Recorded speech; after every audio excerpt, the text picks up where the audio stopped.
Eu queria compartilhar com vocês uma palavra que se encontra lá em Gálatas 6. Eu tenho essa passagem aberta aqui e na verdade eu queria ler um texto que é muito conhecido e ele começa lá do versículo 7 e ele fala assim: não erreis, Deus não se deixa escarnecer. E algumas traduções falam assim: não sede tolos, Deus não pode ser enganado. E ele continua, Paulo falando para os Gálatas, ele fala assim: porque tudo que o homem semear, isso também o homem ceifará. Porque o homem que semeia na sua carne, da carne ceifará a corrupção. Mas o homem que semeia no Espírito, do Espírito ceifará a vida eterna. E daí ele complementa no versículo 9 falando: e não nos cansemos de fazer o bem, porque a seu tempo ceifaremos, se não houvermos desfalecido. E esse versículo é um versículo que eu imagino, assim como você tem escutado esse versículo já diversas vezes. E muitas vezes nós escutamos esse versículo no contexto de pecado. Às vezes tem sido até um versículo terrorista, que taca terror na galera e fala assim: ó, se você plantar na carne, você vai colher a consequência do teu pecado. Se você começar a agir de acordo com a tua natureza pecaminosa, você vai colher morte. Agora, se você agir de acordo com a tua natureza nova, de acordo com o teu homem espiritual, você vai colher então frutos eternos, a vida no Espírito. E ao mesmo passo que isso é verdade, eu queria talvez te desafiar hoje para você começar a olhar esse versículo com uma outra ótica. Quando você começa a ler: porque o que o homem semeia na sua carne, ele ceifará, da carne ceifará a corrupção, mas o que semeia no Espírito, do Espírito ceifará a vida eterna. Eu gostaria que isso fosse, na verdade, em vez de ser um versículo terrorista que te taca medo, que te faz nervoso ou ansioso, mas que, em vez de ser esse tipo de versículo, eu gostaria que isso fosse um versículo que causasse em nós um encorajamento, que causasse alegria. Porque a lei da semeadura, eu imagino, se você estiver semeando coisas boas, você vai ficar contente, porque você sabe: eu vou colher coisas boas. E muitas vezes a nossa mente está tão propensa a ver a coisa negativa. É mais ou menos aquela história que você também já escutou falar daquele copo. Então, um copo que tem metade dele cheio de água, e você põe ele numa mesa e se pergunta para duas pessoas, e um vai falar: esse copo está metade vazio. E o outro vai falar: não, esse copo está metade cheio. Ambos estão falando a verdade, mas a perspectiva é diferente. E o Senhor tem ultimamente me desafiado em relação à minha perspectiva. O Senhor tem me desafiado ultimamente em relação à minha ótica, em relação à vida, ao meu chamado, aquilo que Deus tem me posto a fazer, aquilo que Ele tem confiado em minhas mãos. E eu tenho certeza que Deus confiou coisas nas tuas mãos, Ele te chamou. Você talvez está num processo que você está tentando entender melhor esse chamado, mas independente se você tem o pleno conhecimento daquilo que você tem que fazer enquanto você anda seus dias aqui na terra ou não, você tem um chamado. E Deus depositou nas suas mãos talentos, e Deus depositou nas tuas mãos algo que Ele espera que você multiplique. E enquanto você está vivendo isso, eu creio que o Senhor tem ansiado por uma geração que encara esse cumprir do chamado como aquela pessoa que olha para aquele copo e fala assim: não, está metade cheio. E esse versículo esse versículo 8 do capítulo 6 é um desses versículos do copo. Eu diria que ele é um versículo que você pode olhar e falar: uau, eu estou semeando no Espírito, eu vou colher coisas no Espírito. A palavra fala que do Espírito eu ceifarei a vida eterna. E eu espero que você não venha ser que nem aquele cara que olha e fala assim: não, está metade vazio, e pense: nossa, estou com medo, porque eu vou colher morte.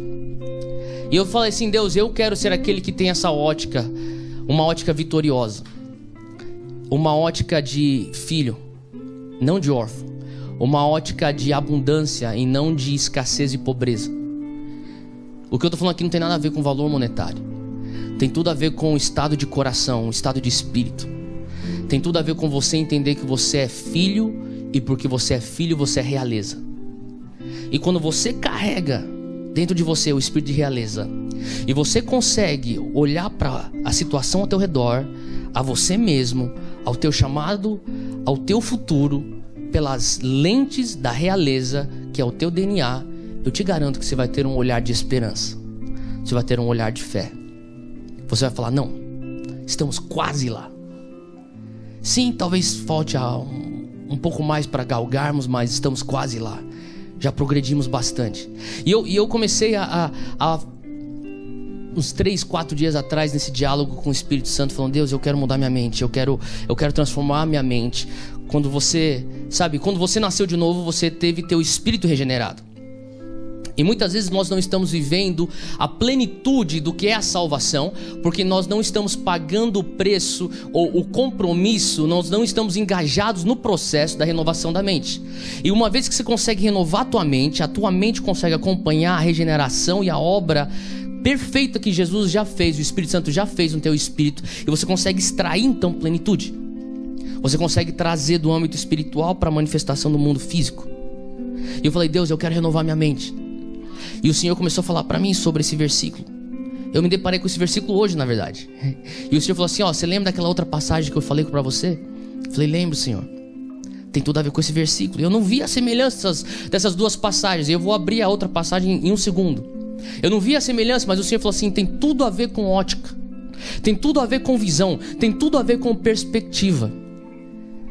E uma das personagens bíblicas, um dos personagens bíblicos que mais me instigam, que mais me provocam, é um cara chamado Caleb. Eu não sei se você já ouviu falar da história de Caleb, mas Caleb era amigo de Josué, eles eram parceiros. E uma vez Moisés, ele envia 12 espias para espiar a terra prometida que Israel ia tomar. E então Caleb, Josué e seus 10 amigos, eles foram para essa empreitada, essa viagem, essa missão. Eles enxergam então a terra prometida, cheia de gigantes, cheia de pessoas que seriam pessoas que matariam o povo de Israel em um segundo. Eles eram muito mais poderosos do que o povo de Israel. Mas eles também observavam que naquela terra era uma terra de fartura, era uma terra onde a Bíblia falava que manava leite e mel. E aquela terra onde as frutas eram gigantescas, de tão abençoada aquela terra era. E eles voltaram então para trazer um relatório para Moisés. E eu vou abrir aqui, e eu queria que você, onde você estiver, se você puder, abre e lê comigo aí em Números capítulo 13, versículo 27, fala assim: contaram-lhe e disseram, isso aqui é o relatório dos espias para Moisés. Contaram-lhe e lhe disseram: fomos à terra que nos enviaste, e verdadeiramente mana leite e mel, e este é o fruto. Eles levaram o fruto, que era um fruto maior do que eles já tinham visto. E eles continuavam falando assim: o povo, porém, que habita naquela terra é poderoso, e há cidades fortes e muito grandes. E também ali vimos os filhos de Anak, ou os gigantes. E ele continua, 29. Os amalequitas habitam na terra do sul, e os heteus, e os jebuseus, e os amorreus habitam na montanha, e os cananeus habitam ao pé do mar e pela beira do Jordão. Agora que você tem que prestar atenção no versículo 30, ele fala assim: então Caleb, ele fez calar o povo perante Moisés e disse: subamos com ânimo e possuamo-la em herança, porque certamente prevaleceremos contra ela. Esse era Caleb. Ele falou assim: pessoal, fica quieto. Ele mandou todo mundo calar a boca. Falou assim: cara, vocês estão viajando. Moisés, me escuta o que eles estão falando. Deixa eu falar o que eu vi. É verdade, é uma terra que mana leite e mel. Aqui está o fruto. É verdade que existem gigantes lá. É verdade que existem um povo bárbaro que provavelmente, de acordo com a lógica, eles nos destruiriam. Mas todo mundo tem que ficar quieto aqui, porque eu vou falar uma coisa para você. Com certeza, essa terra é nossa. Se nós formos para lá, vamos com coragem, a gente vai conseguir possuir isso.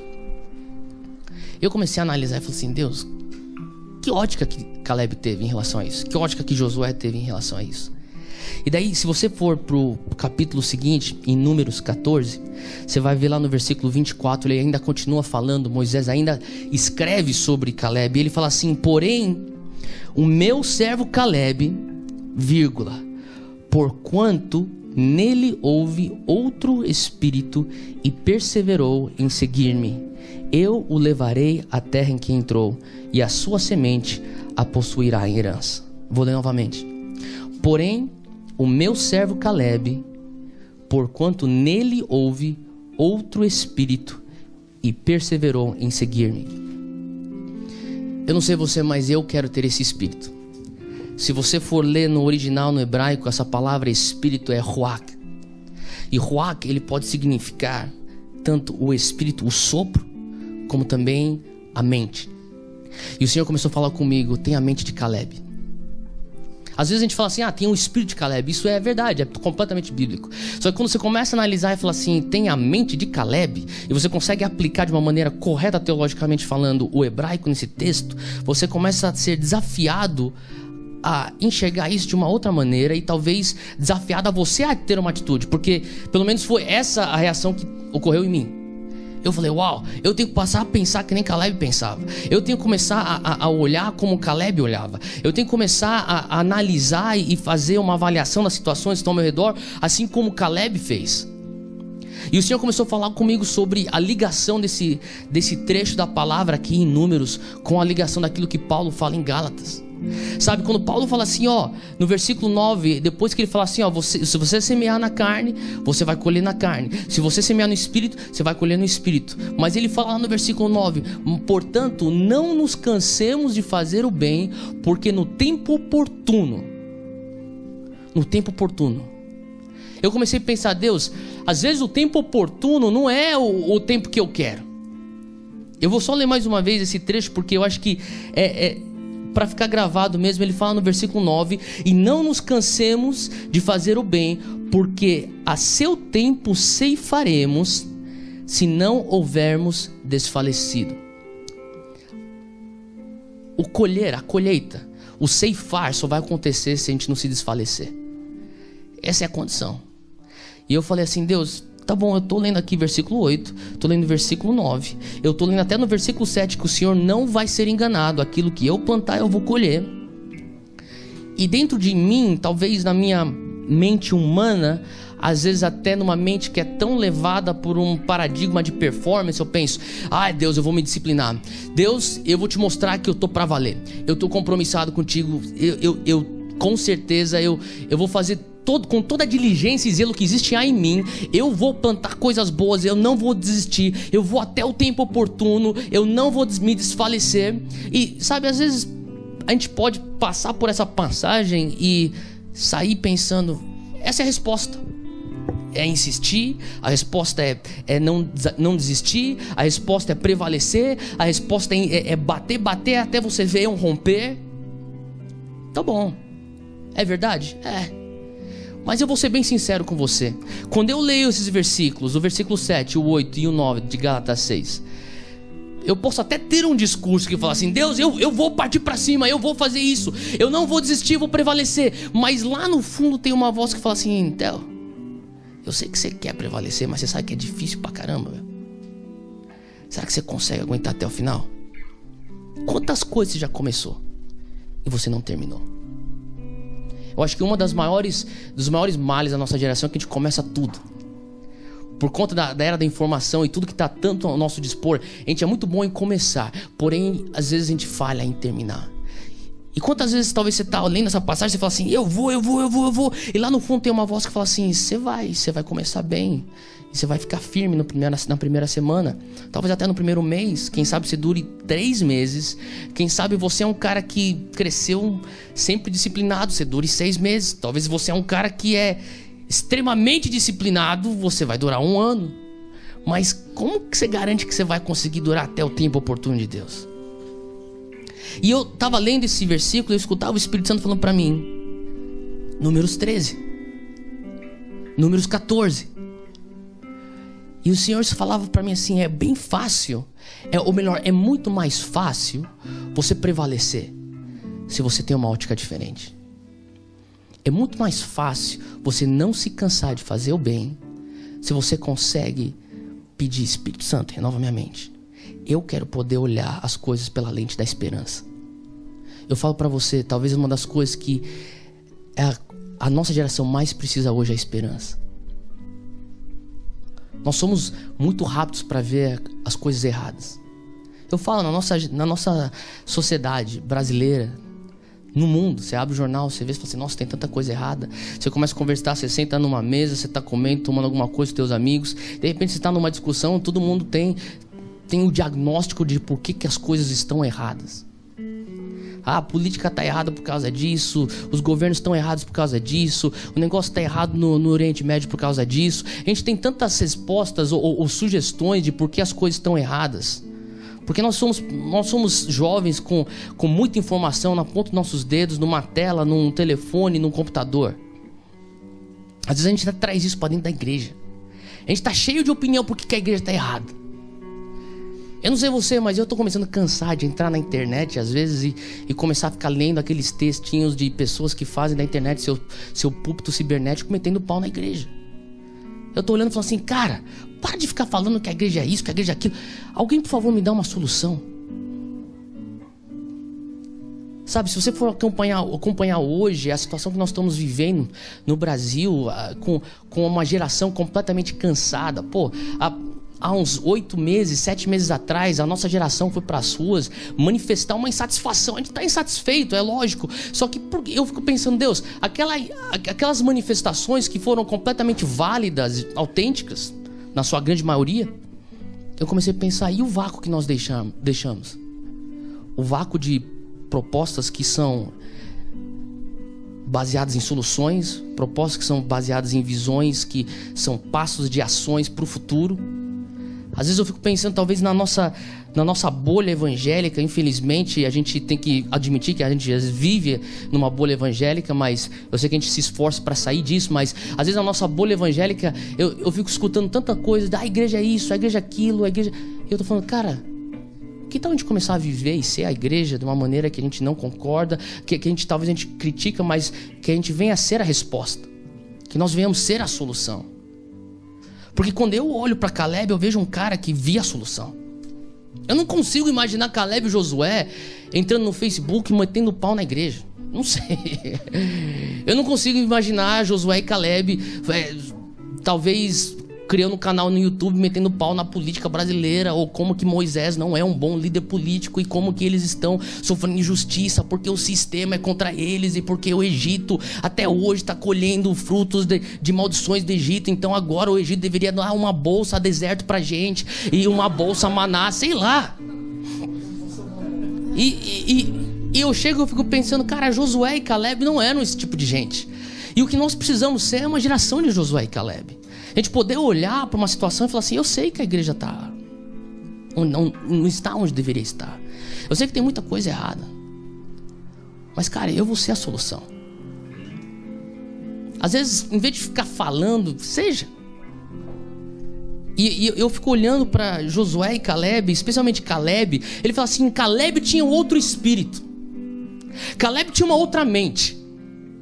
Cara, eu não sei, mas essas mentes brilhantes de pessoas que nem Caleb, de pessoas como Martin Luther King Jr., pessoas como Gandhi, pessoas como Nelson Mandela, pessoas como Martinho Lutero.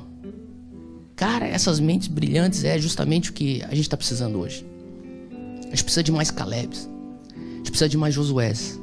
A gente precisa de pessoas que falam assim, cara, muda a tua mente.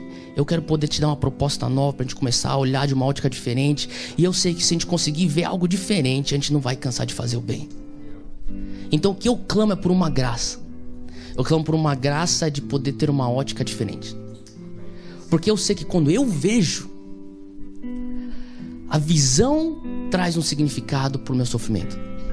Talvez você fale assim, estou sofrendo porque está difícil eu permanecer. Estou sofrendo porque está difícil eu prevalecer. Deus, quando que é esse tempo oportuno? Quando que é o teu tempo, Deus? Mas se você conseguisse ver, cara, se você ao menos conseguisse ver, aquela visão ia trazer esperança, ia trazer significado por aquilo que você está passando hoje.